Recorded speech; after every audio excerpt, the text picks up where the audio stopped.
কিন্তু এলাকায় ব্যাপক চাঞ্চল্য ছড়িয়েছে।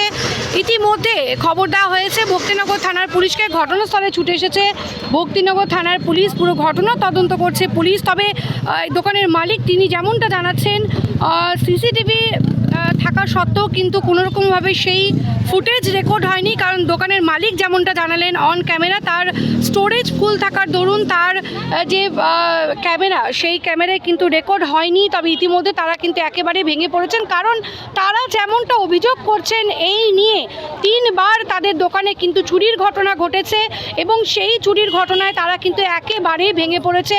সকালে দোকান খুলতেই চক্ষু চড়ক গাছ মালিকের, কারণ প্রায় লক্ষ লক্ষ টাকার যে সোনার অলংকার সেগুলো কিন্তু একেবারেই চুরি করে নিয়ে গিয়েছে।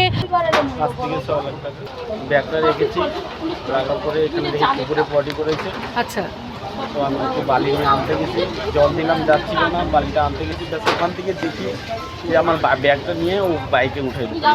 আচ্ছা, ব্যাস ওখান থেকে বালি ফেলে দিয়ে চোর চোর চিল্লাচ্ছি, ওরা পুরো স্পিডে চলে গেল সামনে। হ্যাঁ বলে দেখছি, আচ্ছা, আশপাশের ফুটেজগুলো দেখছে আছে, রেকর্ড হয়নি, লোক বন্ধ হয়েছে, আমি বুঝতে পারিনি। আচ্ছা, এমনই ফুলের কারণে এমন হয়ে আছে। পাশের ওই দোকানটা এর আগে চুরি হয়েছে। এই না সোনা দোকান, ওটা মোবাইলের দোকান, এই যে এই ভাইয়ের দোকান, আচ্ছা, এই ভাইয়ের দোকানে কিছুদিন আগে চুরি হয়েছে। তো এগুলো টার্গেট করে রাখলে কি করে পুলিশ, কি করে? তো ওই যে 2 বালি পুলিশ রেকর্ড করে নিয়ে গেছে, আপনি চাইলে রেকর্ড দেখতে পারেন থানায় গিয়ে, কিন্তু এখনো পুলিশ কিচ্ছু করতে পারে না। প্রচন্ড ক্ষোভ রয়েছে, প্রথমবার কিছু করেনি, দ্বিতীয়বার কিছু করেনি, তৃতীয়বার তো প্রাণটা নিয়ে চলে গেছে, তবুও পুলিশ এখনো অব্দি কোনো কিছু বললো না, ভরসা দিল না যে হ্যাঁ আপনার জিনিসটা আমি দিয়ে দিব পাই, কোনো ভরসা দেয়নি। দেখো সোনার দোকান তো সোনার এখন দাম তো জানোই, তারপরে মালিক জানবে কত টাকার জিনিস আছে, মানে সম্পূর্ণটা জিনিস আছে। আজকে 2টা লোক আসবে জিনিস দিতে, সেই জিনিসগুলো ছিল বানানো। তাহলে ভাবতে পারছেন সোনার দোকানে কত জিনিস থাকতে পারে একটা দোকান। এটা দোকানে আজকের দোকান না, কারণ এখানে 10 বছর হয়ে গেল দোকানটা, তাহলে কত জিনিস থাকতে পারে। প্রথমবার নিল, তার দ্বিতীয়বার নিল, এবার তো সম্পূর্ণ নিয়ে গেছে। খোলার পরে ও এখানে কুত্তা পায়খানা করে দিয়েছে। তো ও কী করছে, বালু আনার জন্য সামনে গেছে। তো তারপরে ও মোটামুটি 1 মিনিট মধ্যে ওখানে ওই মোড়ের মধ্যে বাইকটা দাঁড় করা ছিল।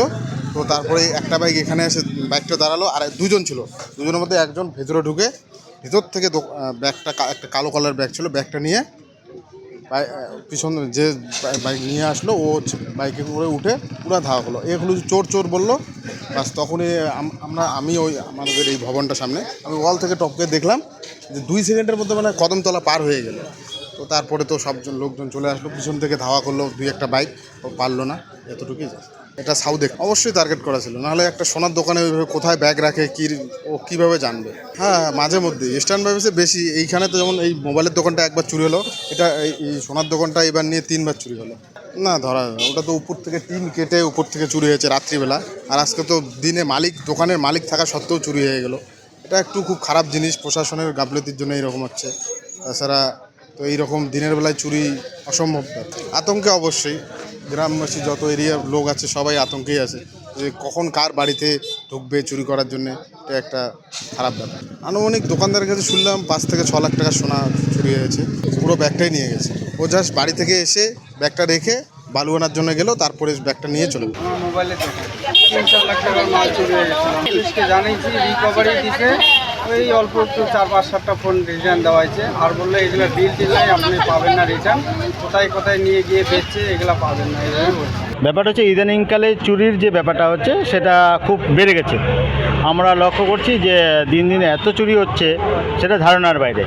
আপনি লক্ষ্য করে দেখবেন যে মোটামুটি 3 দিন আগে আমাদের জলেশ্বরী থেকে একটা বড় ধরনের চুরি হলো হার্ডওয়্যারের দোকানে।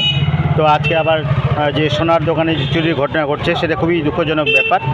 তো বারবার একটা জিনিসই বলবো যে আমাদের পুলিশ প্রশাসনের কাছে অনুরোধ থাকলো যে আপনারা রাতের যে টহলদারি সেটাকে বাড়ান, আর পুলিশের যে ভ্যানগুলো সেটা যদি রীতিমতো টহলদারিটা খুব বেশি সংখ্যক করে তাহলে এই চুরিগুলো কিন্তু হবে না। রিকভারি হচ্ছে, পুলিশ কাজ করছে, রিকভারি হচ্ছে, কিন্তু যেই সময়টা চুরি হচ্ছে সেই সময়ের মধ্যে যে দোকানদার তার কিন্তু মানসিক অবস্থা ভেঙে যাচ্ছে। তো এই জিনিসটা কেন হবে?